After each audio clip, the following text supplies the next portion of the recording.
Good morning, everyone, and thank you for joining us for today's webinar on the General Verification Protocol version 3.0 public comment period. We're going to give folks a couple minutes to get started. We do have a lot to cover today, so we're going to get started in just a couple minutes.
All right, we've still got a few folks filtering in here, so we're just going to let them keep joining. But in the interest of time, I'm going to go ahead and get started here.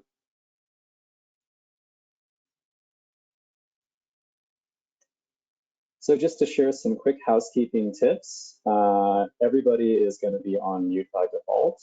You can ask questions at any time by typing them into the GoToWebinar question box. However, in the interest of time, we're going to save the questions for the very end of the presentation. So you can type them in now, or you can save your questions until later. Quick note here, this session is being recorded. We will make the recording available after the presentation, and a PDF of the slide deck will also be posted to our website for anybody who's registered for the presentation.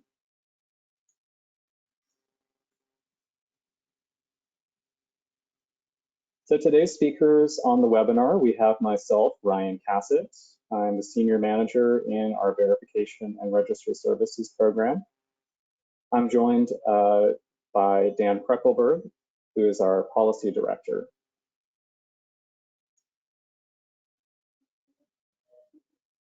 I'm just going to go over the agenda for today's presentation. We're going to begin with some welcome and introductions. I'll then provide an overview of our verification program. Next, I'll give a recap of the protocol update process. I'll then provide some detail on the background and overview of the GVP updates. We'll then segue into key questions that we are asking for feedback on during the public comment period. And then we'll finalize by talking about the public comment period logistics. And we'll have some space at the end for Q&A. Okay, at this point, I'm going to pass the baton over to Dan Kreckelberg to talk a little bit about TCR and the origin of the update. Take it away, Dan. Thanks, Ryan. Hi, everyone. Thanks for joining today. My name is Dan Kreckelberg, Policy Director with the Climate Registry. I'm going to give a little background on TCR and put our GVP update into context a little bit. Ryan, if you could jump to the next slide, please. Okay, a little bit about the Climate Registry. So TCR is a nonprofit that's been around since 2007. We work to educate, inspire, and connect organizations and really try to be a positive force for building a sustainable future. As I mentioned, we're a nonprofit. We empower North American organizations to do their part in the fight against climate change. And we do that through credible carbon reporting. We create and manage innovative tools for measuring and reporting greenhouse gas emissions and ambition or target setting. And we recognize and showcase climate leadership through a number of events that we do throughout the year, including Climate Leadership Conference, which happens in May of each year in the US. And let's see, next slide, please. Okay, and as part of our education and getting information out about credible carbon accounting, we offer protocols and guidance documents that that really help with doing this work. So we're talking about the general verification protocol today, but there's also a number of other important documents that we have available. We have our general reporting protocol for reporting to our carbon footprint registry. We have guidance and electric power sector protocol, local government operations protocol, a water energy nexus registry protocol for looking at emissions in the water and energy sector, and then the GVP, which we'll talk about today. Next slide, please. And the GVP update, so we're on version 3.0 now.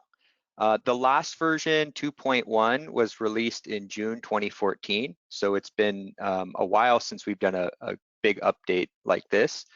But there have been updates and clarifications released over the last few years to that 2.1 document. The last one was in October 2019. So just clarifying things as we hear feedback from verifiers and members that are using this document. Now GVP 2.1 was based on ISO standards, the 14064-3 from 2006 and 14065 from 2013. Now what's prompting in part the update to version 3.0 is an update to those ISO standards that happened in 2019 and 2020. So we're working to incorporate those new ISO standards into the general verification protocol update. As part of that, we look for feedback from members and verifiers. Our protocol and guidance documents, we get feedback and they're part of a stakeholder process, which is important for third-party protocols to get a wide variety of viewpoints. And so we're hoping to do that through this process. And we have our comment period going through the end of this month. So we're right in the middle of that and really interested in getting input from folks that will be using this document or have some perspectives to share on verification. So with that, I will go ahead and turn it back to Ryan, who will get into the details of what's in the draft GVP 3.0 document. Thank you very much, Dan. And at this point, we're going to go and get right into an overview of our current verification program for those of you who are not that familiar with it. So what exactly is third-party verification? Taking a step back here for a minute to define it. Third-party verification is an independent expert assessment of the accuracy and conformity of the greenhouse gas inventory to criteria. So the organizations that conduct verifications are known as verification bodies, or VBs, as we'll probably be referring to them throughout this presentation. While the individuals who conduct the verifications within the verification bodies are known as verifiers. So if you hear those terms throughout the organization, throughout the presentation, that's what we're referring to. Verification provides confidence to users that the greenhouse gas inventory represents a faithful, true, and fair account of emissions, namely that the emissions inventory is free from material misstatements and that it conforms to greenhouse gas accounting and reporting criteria.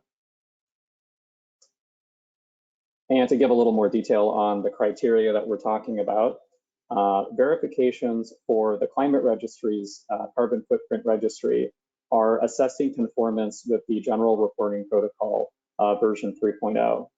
They can also assess conformance with the other sector-specific protocols that Dan had mentioned on the other slides, such as the Electric Power Sector Protocol, Water Energy Nexus Registry Protocol, and others. They'll also be assessing conformance with the requirements of the subject of this presentation, the General Verification Protocol. Currently, it's on version 2.1, but later this year, we will be publishing this updated and expanded version. The other criteria that verifications follow is ISO 14064-3. Previously, this had been on the 2006 standard, and now it's been updated to 2019 version. This is the specification with guidance for the validation and verification of greenhouse gas statements. So why is verification important? Greenhouse gas inventories are the result of multiple sources of GHG emissions, which can come from many sources and complex processes. Verification helps ensure that inventories conform with voluntary reporting requirements, that they meet a minimum quality standard. For example, our verification program requires that inventories meet a 95% accuracy threshold, which I'll dive into a little bit more in some later slides. That they align with the principles of verification, and that they're able to demonstrate accountability. Finally, verification ensures that only credible data is placed in the public domain. In terms of the benefits of the verification, for organizations that are members of the Climate Registry, we offer recognition to our members who have reported and verified our emissions. And this is in our Climate Registered Recognition Program. You may also qualify for other awards, such as the Climate Leadership Award. These are awards that require, a certain level of reporting and third-party verification. So verification is usually a step to be able to qualify for some of these other awards. You can also be more confident in the data that your organization makes public, as well as be able to improve data management systems. Verification identifies errors, which can help to avoid financial penalties, and it's more ideal to identify reduction opportunities from an accurate baseline. This allows you to compare performance across facilities. Now that I've given a bit of an overview of our verification process, we'll discuss more of a recap of the protocol update process to date. So just to give a little more background on the GVP itself, what does the GVP actually contain? In addition to aligning with the ISO standards, the GVP defines additional TCR program-specific requirements. So you can kind of think of the ISO documents, ISO standards as providing a base, and the GVP is adding to that foundation. So for one, we define a materiality threshold, which I previously mentioned, that inventories must be 95% accurate. This is assessed separately for direct and indirect emissions. So both direct emissions and indirect emissions separately must be considered 95% accurate in order for the verification to issue a positive statement and for it to be able to be publicly disclosed through our reporting platform. We also require DBs to assess their conflict of interest before beginning a verification. We define something that we'll talk about in later slides called a verification cycle. And this is comprised of full verifications followed by streamlined verifications. And again, I'll explain a bit more about what that means later on. We also have some requirements as they relate to notifying us for facility visits. And these are just a few examples of the requirements that are in our general verification protocol that are additional. Who is the protocol for? The protocol is for any TCR-approved verification body that is performing verifications of TCR member GHG inventories. And the members themselves are also encouraged to download a copy of the protocol so that they can understand the process more. So I just mentioned on the previous slide about TCR-recognized verification bodies. In our organization, we have organizations that are approved to conduct verification of our members' greenhouse gas inventories. These verification bodies must be accredited to ISO 14065, which is the standard that defines principles and requirements for bodies verifying and validating environmental information. Organizations wishing to become a TCR-approved verification body must be accredited by an accreditation body. We work with the ANSI National Accreditation Board, also known as ANAB, who accredits verifiers to our program, as well as many other programs. ANAB also conducts annual surveillance to make sure that verifiers meet criteria and adhere to certain principles. Here's an overview of the update process and where we are. So we're currently in the public comment period, which is running through the end of September. After we have received comments, we'll consolidate and review these comments, make any updates to the protocol depending upon the feedback received, and attain the TCR Board of Directors approval of the protocol. Once the board has approved the protocol, it will be published to our website and announced to the public, and will then go into effect.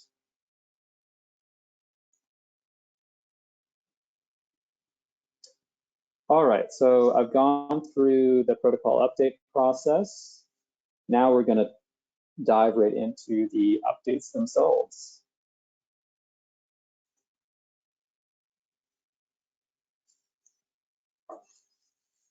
So here's a list of the notable changes to the protocol. I'll be going through these one by one, but in order that we'll go through, we will have terminology changes. There are modified and new verification principles, new procedural requirements, new requirements for pre-engagement, strategic analysis, and risk analysis, more specific testing requirements and evidence gathering activities, clarification of circumstances requiring site visits, and more guidance around verifications that are conducted to a limited level of assurance.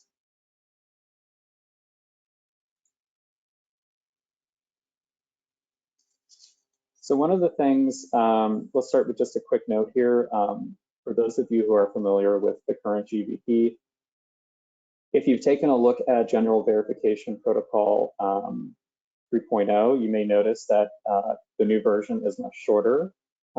We've designed this new document to be streamlined and more modular, akin to version 3.0 of our General Reporting Protocol. This was when this document was released in 2019. This was a lot shorter and more streamlined than previous versions, and we adopted a modular format that can be viewed either separately or as the whole document. We've also removed the examples and appendices that were previously in the GVP, and we'll be providing supplemental guidance documents that address these points later.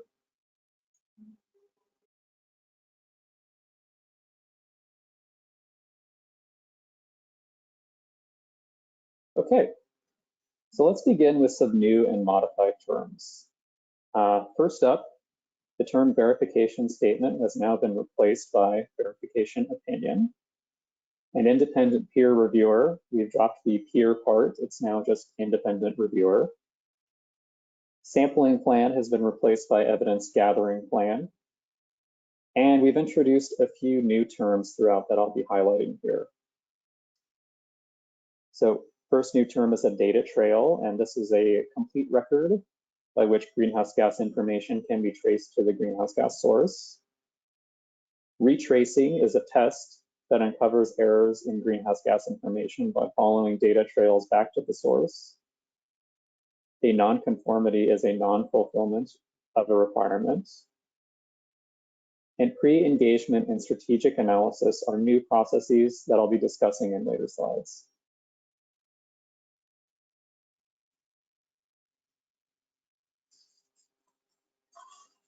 So let's take a look at the new updated verification principles. These are principles by which all verification bodies must adhere to when conducting verifications. They're based on the updated ISO 14064-3 standard. Looking at GVP 2.1, we identified the principles of independence, ethical conduct, fair presentation, and due professional care. In GVP 3.0, we have principles of impartiality, as well as new principles of evidence-based approach, documentation, and conservativeness. Fair presentation is the same principle in both the current and the older version.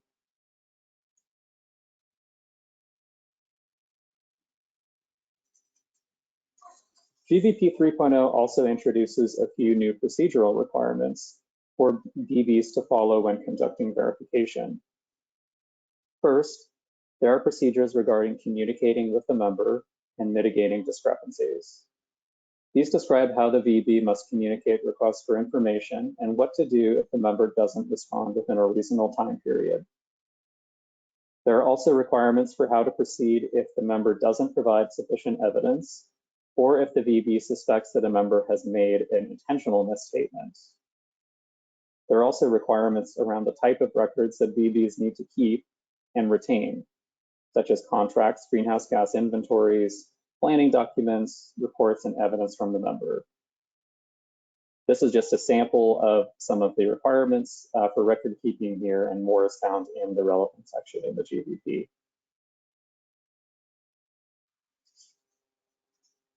In GVP 2.1, there isn't really a pre-engagement section. There was a short section called Preparing for Verification that mostly covers conflict of interest and assembling the verification team. In GVP 3.0, there's a new section called Pre-engagement Activities, which is largely modeled after the section that's introduced in ISO 14064-3. But it also includes additional TCR program-specific requirements. It includes the previously mentioned sections on conflict of interest and the verification team, as well as identifying the type of engagement and level of assurance, consideration of risks for choosing the level of assurance, agreement with the member on objective scope and criteria, verification of non-emissions data such as offsets and RECs and optional data, as well as determining materiality. And just a quick note on this slide, the level of assurance now must be specified prior to beginning a verification. It determines the type and extent of verification activities. Criteria mentioned here, this can also include optional criteria, such as an additional sector-specific protocol that isn't published by TCR. And scope refers to inventory boundaries and the complexity of operations.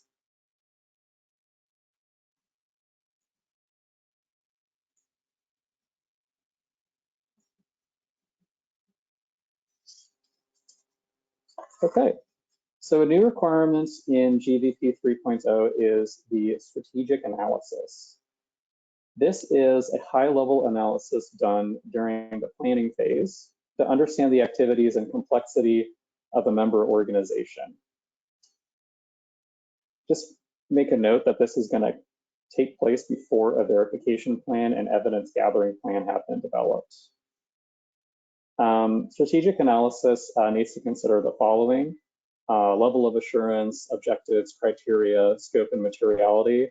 Also, the requirements of criteria, sector information and the nature of operations, data management systems and management oversight, greenhouse gas sources, quantification methodology, and changes from prior period, as well as the likely accuracy and completeness of the inventory.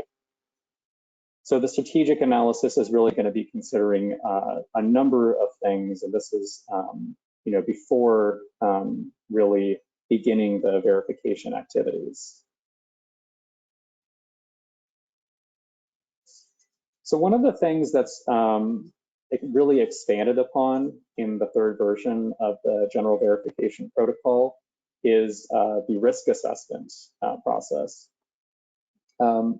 Here's a recap of what's covered in GVP 2.1 already in terms of risk assessment. So when conducting a risk assessment, a verifier must weigh the following factors.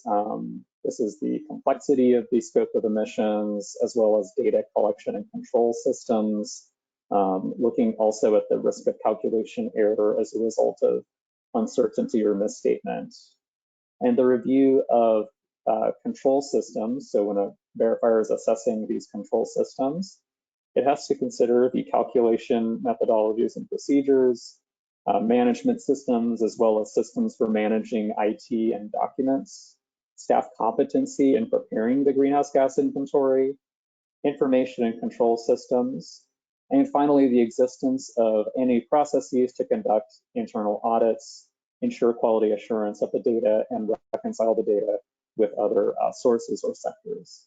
So this is background information on what is already required in our GVP 2.1.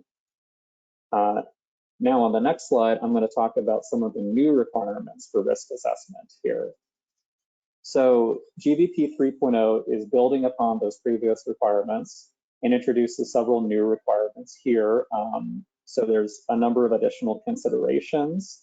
VBs have to consider errors in unit conversions, inadequate or poorly documented procedures for preparing a greenhouse gas inventory, failure to identify all material emissions, the failure to document changes from prior reporting periods, and inconsistent quantification methods. So that's additional consideration for risk assessment. One of the more notable changes also is that risk assessment, the VB has to evaluate 5 kinds of risk for each source of emissions. So this is a more extensive look at risk for each source of emissions. And by source here, we mean we're referring to the activity type. So for example, stationary combustion, mobile combustion, and the system that controls that data. So different activity type, different data system, that means a different source there. Those are considered separate sources then. So the 5 kinds of risks that have to be evaluated are occurrence, and this is looking at emissions that have occurred and pertain to the organization. Completeness, this is looking to see whether all emissions that should have been recorded have been recorded, whether the emissions have been measured and quantified accurately, whether the emissions have been reported in the correct time period, and whether emissions have been classified and recorded as the proper type. So these are the 5 different kinds of risk here.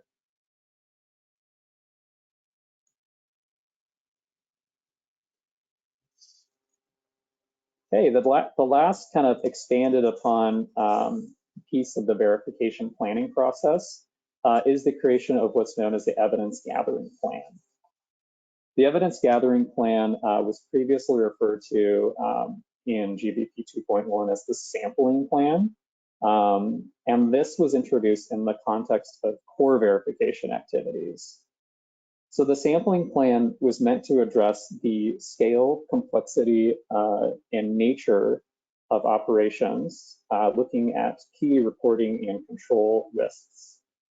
The sampling plan was meant to employ both statistical and non-statistical methods in gathering the necessary data to reach a conclusion, along with conducting facility visits. In GVP 3.0, by contrast, the evidence gathering plan is in its own brand new section in the planning phase. So it's no longer in the core verification activities section. And it's made clear that the evidence gathering plan must be based on the results of the previously performed risk assessment. And the primary goal of the evidence gathering plan is to identify data trails for material emissions. The plan also has to be iterated until the risk of the material misstatement has been lowered to an acceptable level. And the evidence gathering plan must employ a variety of tests. These tests include retracing data to the source, recomputing the emissions, reviewing the documentary evidence, and cross-checking greenhouse gas quantifications. The plan also will describe the analytical testing, control testing, estimate testing, and facility visits that are necessary to conduct the verification. So a lot of new requirements here in preparing an evidence gathering plan versus the sampling plan as described in GVP 2.1.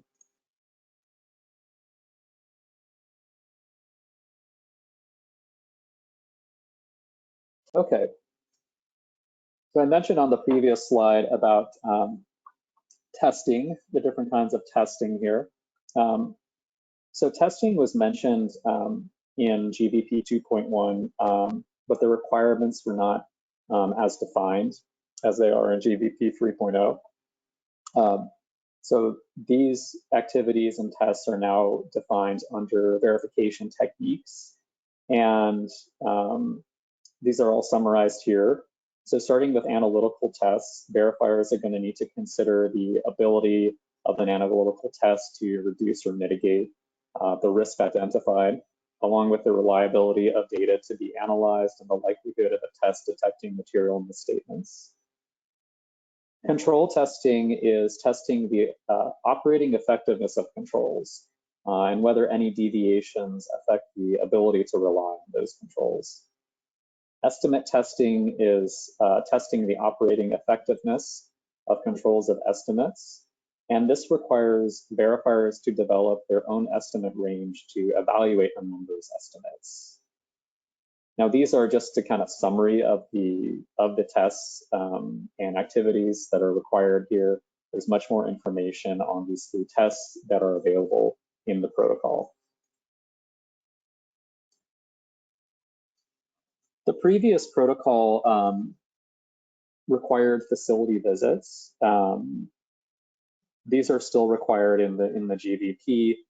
There's a certain method described in the GVP to determine a minimum number of facility visits that are required under a reasonable assurance verification.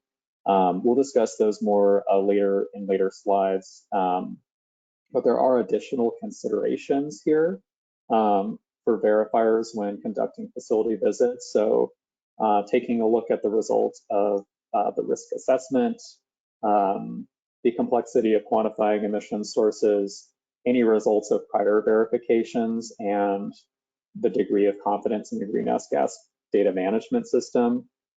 Finally, taking a look at the number of size of sites and facilities, the diversity of activities at each site and facility, and the nature and magnitude of emissions at different sites and facilities, and their overall contribution to the greenhouse gas inventory.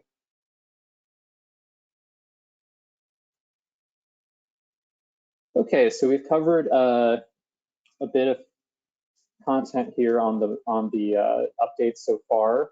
Before I get into one of the next major updates, which concerns reasonable and limited assurance differences, I'm just going to provide some more background on the difference between these two levels of assurance. So reasonable assurance here is this is a level of assurance in which there is high confidence in reported data. It entails a comprehensive review of emissions sources. It may also be required for certain sectors or to develop performance metrics.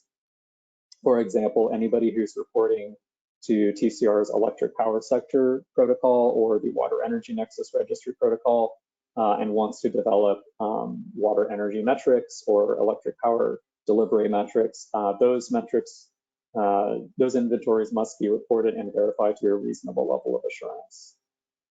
At the end of the process for the reasonable level of assurance, the inventory is declared to be materially correct.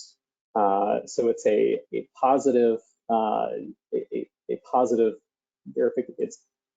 verification finding that there are no errors found no material errors found in the inventory. Limited level of assurance, on the other hand, provides less confidence in the emissions than reasonable assurance. It is a less comprehensive review of emission sources. And it's more appropriate for inventories that have less complex operations. At the end of the conclusion of the limited assurance verification, the verification body is going to declare that there is no evidence the inventory is not correct. So it's a slightly different wording, but just to clarify, both of these levels of assurance are allowed under our program, but there are just some key differences between the two that I wanted to cover before going on to address the updates in our protocol around guidance for limited assurance verifications.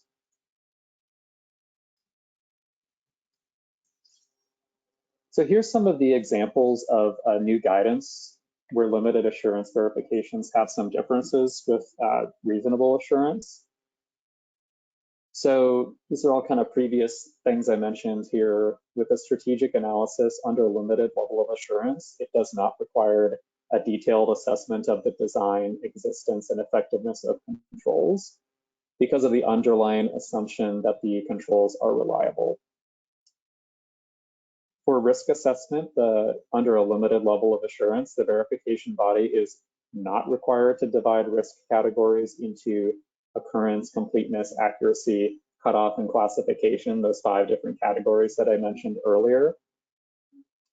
For an evidence gathering plan, under limited level of assurance, it is less extensive evidence gathering activities are required.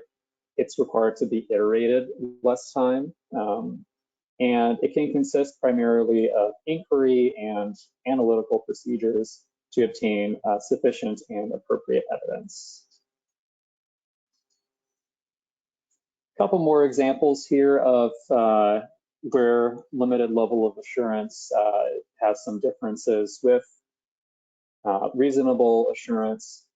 In the data aggregation process, limited level of assurance primarily uses inquiry to gain an understanding of material changes made during the course of preparing the statement. Analytical procedures don't have to be precise enough to identify potential misstatements. The VB is typically going to limit or forgo tests of greenhouse gas information systems and controls for control testing.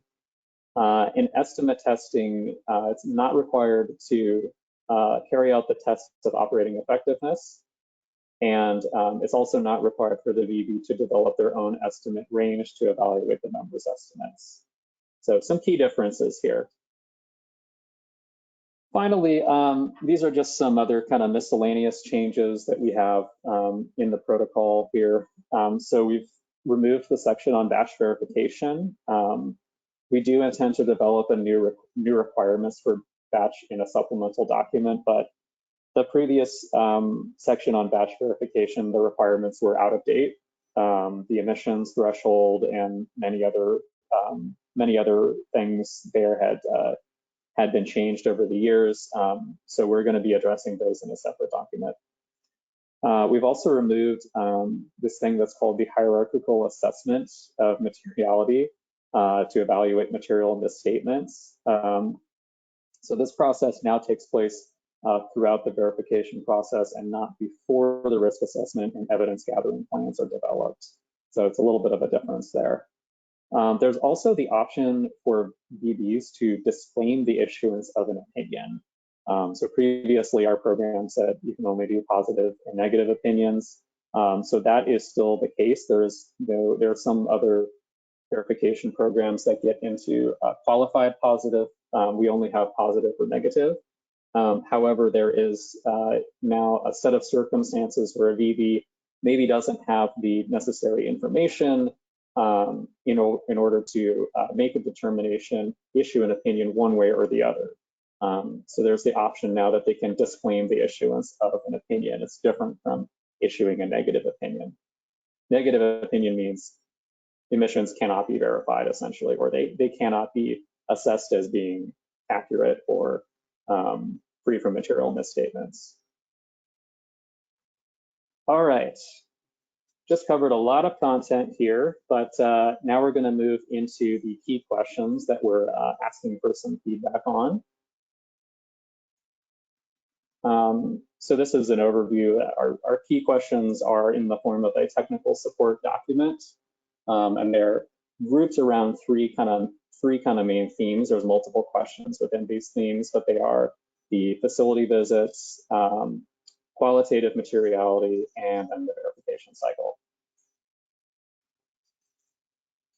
All right, so just to provide some background on facility visits, under a full verification to reasonable level of assurance, verification bodies have to visit a minimum number of facilities, and the number of facilities to visit is determined by the verification body by following methods in the GVP.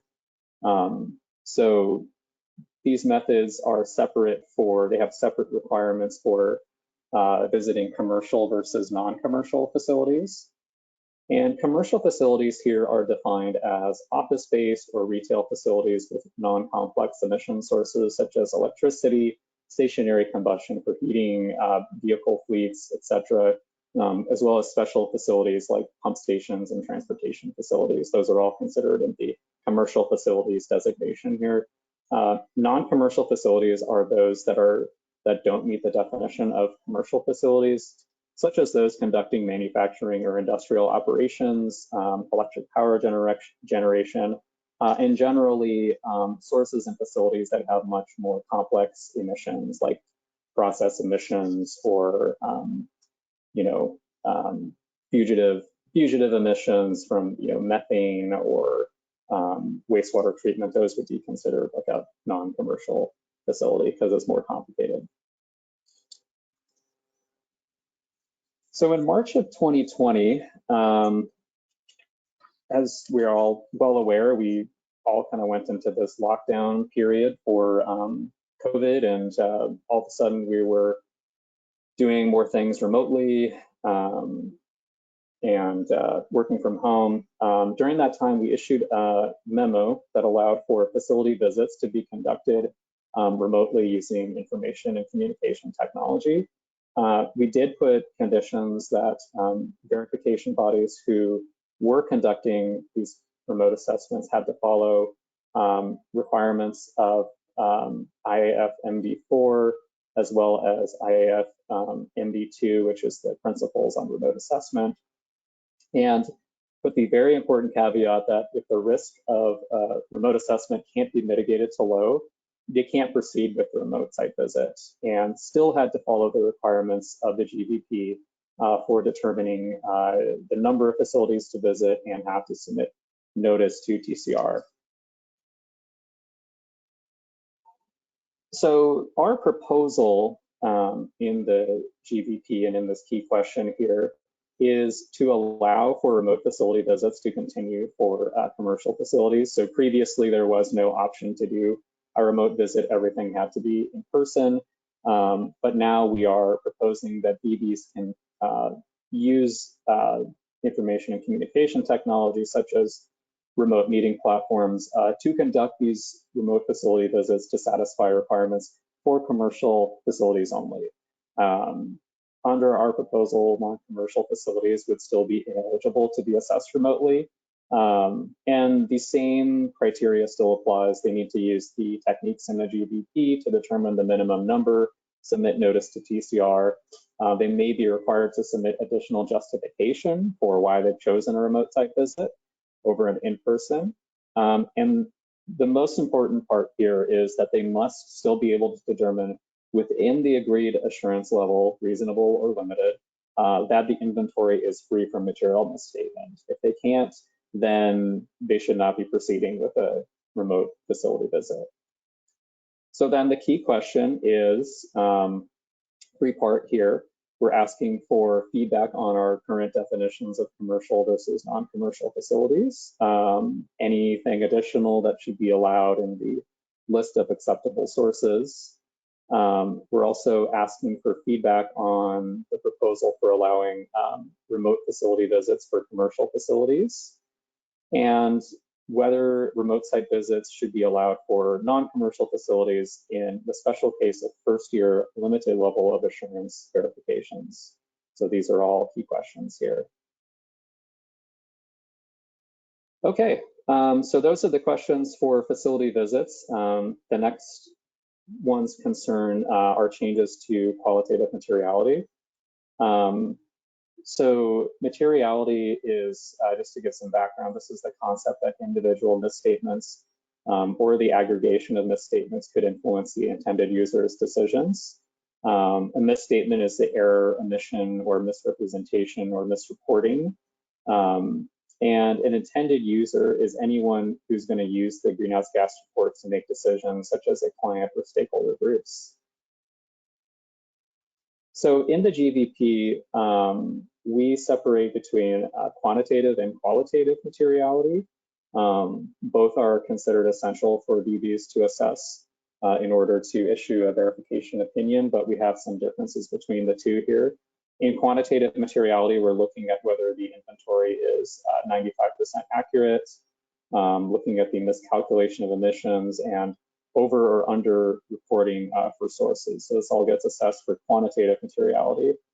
On the qualitative side, on the other hand, the question is whether the inventory meets the reporting program requirements, whether there's a systematic omission or misclassification of emission sources, and whether the emissions and non-meeting program requirements affects the decisions of intended users.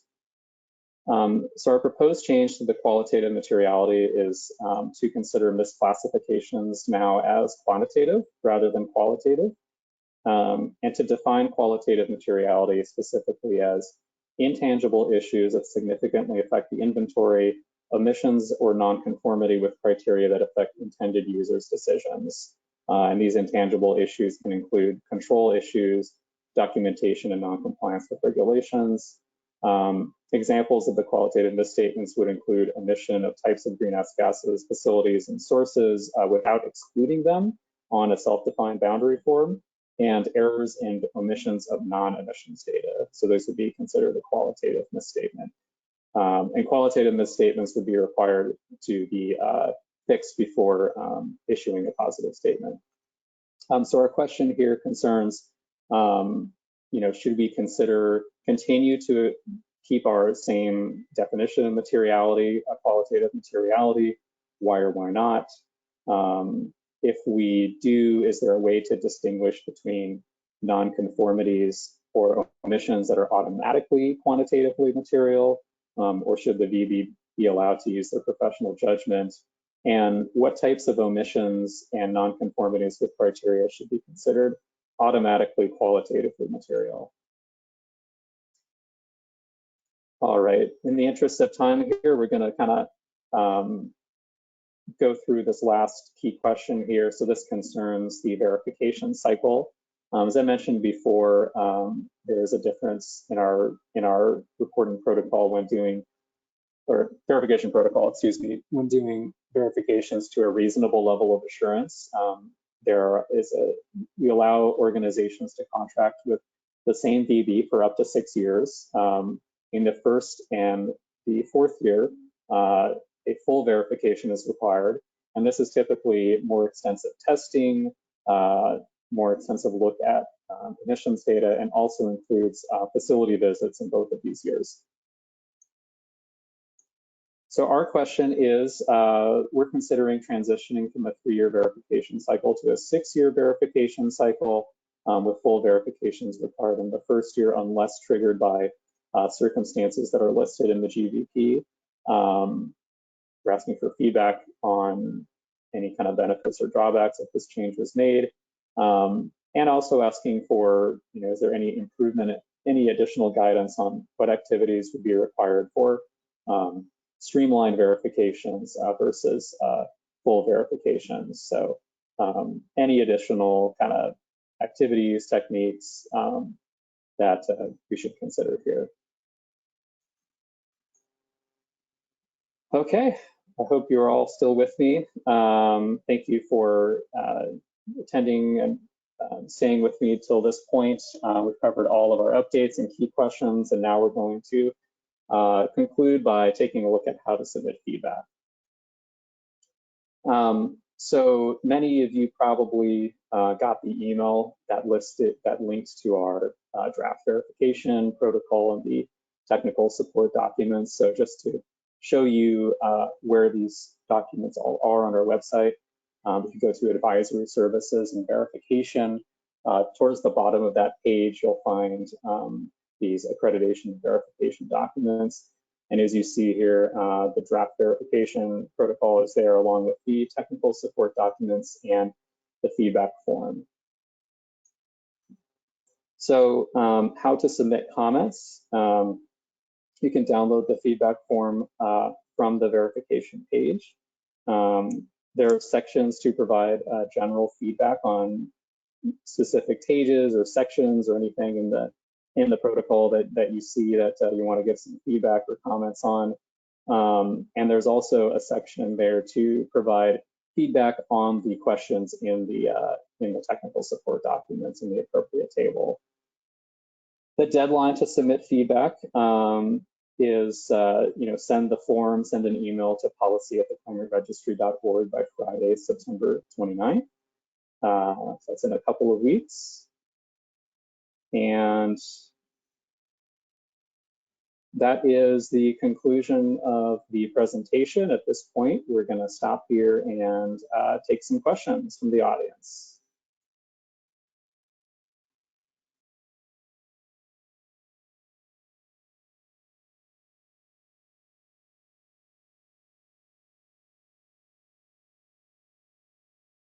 If you have a question, just please be sure to type it into the GoToWebinar control box and I'll read it out loud.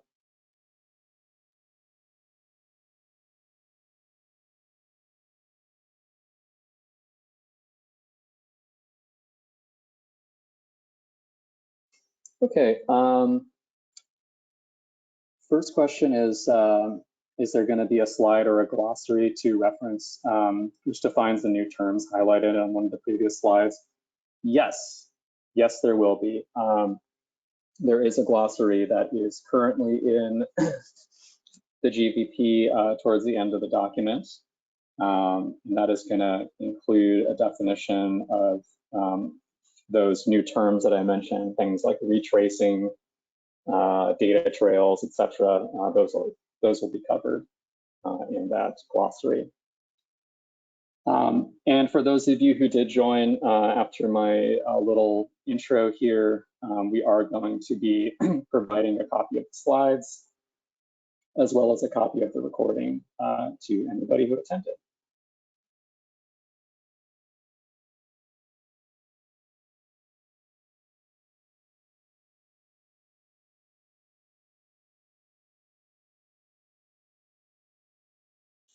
I should also mention that if you would prefer to email, if you would prefer to email your questions to policy@theclimateregistry.org afterwards, we can follow up with you. And if you do have any questions on the protocol update, the process, or anything that I've covered, you're more than welcome to email us at policy@theclimateregistry.org and we will get back to you.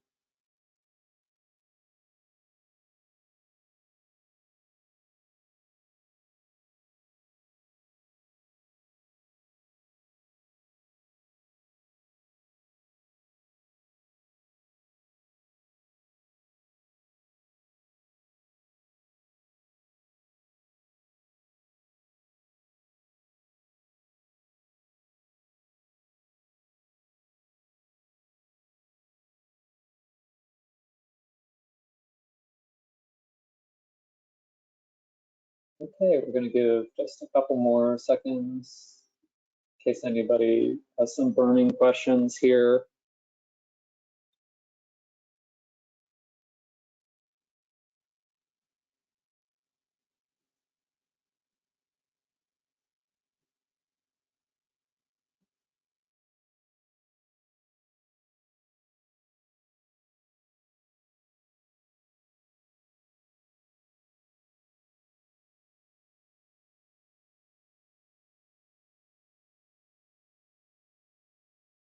We got a question here. Excuse me.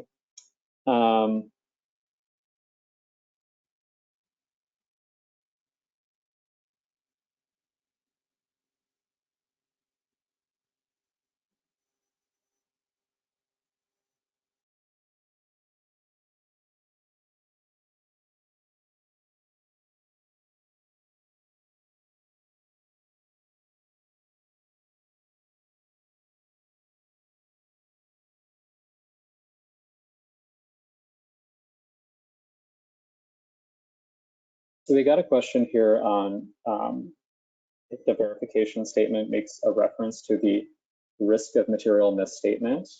So we do have, there is going to be updated language in our verification opinions. We're going to be providing separate opinions for limited level of assurance and reasonable level of assurance.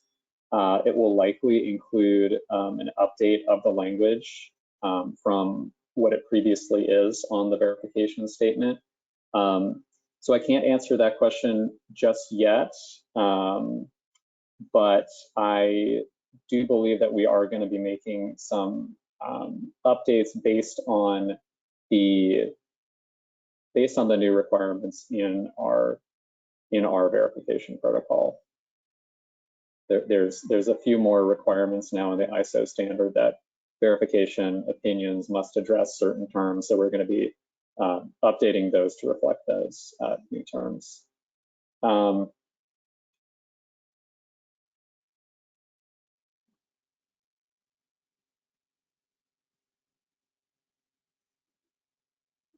question here on, have we discussed the updates with verifiers, and are we aware of other verification and audit protocols that have already incorporated the latest ISO standards?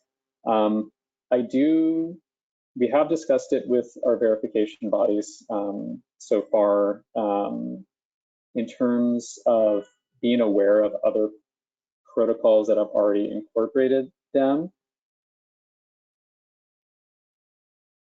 I'm not actually aware of the other kind of organizational level protocols that have. If there are, I'd be interested to see them. I do know that a lot of the other programs that are part of ENAB have incorporated the requirements, but those are specifically offset verification, not necessarily organizational level verification. So short answer to that is I'm actually not sure, but that's a good question.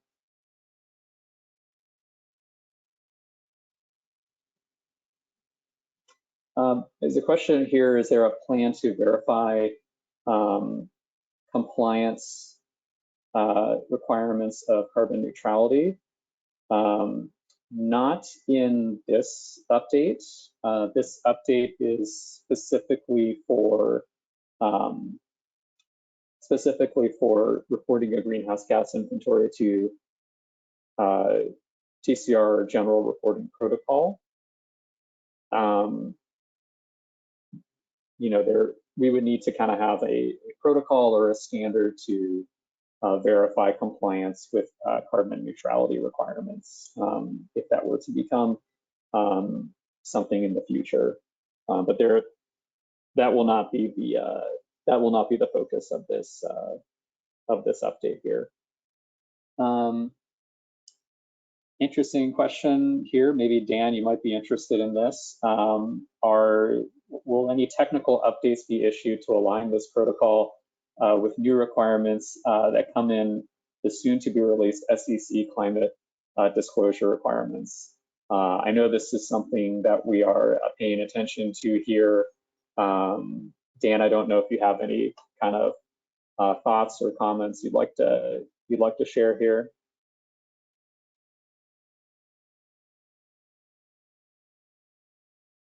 Sorry, can you hear me? Yeah, sure. Yep. Well, we're going to evaluate those requirements when we see them. A draft was released in May of last year of the proposed SEC rules, asking a lot of questions about different verification methods that could potentially be used, but was not providing clarity on what those specific requirements would be. So we're waiting to see what comes out of that. Still no rulemaking yet that's happened, but we did provide a comment letter on that proposed SEC rule and said that we would evaluate it and determine what our program needs to use to allow for compliance, for companies to comply with that. So we'll take a look at it for sure.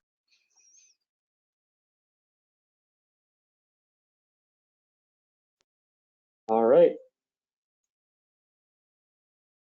Thanks a lot, Dan. Quick check on time here. We're after 11 o'clock, so I think we are going to wrap it up here. Thank you to everyone who participated, who submitted questions, and we look forward to your feedback on our protocol. Really appreciate it. And from all of us here at the Climate Registry, we appreciate your interest in our program, and we wish you a great rest of the day. Thank you.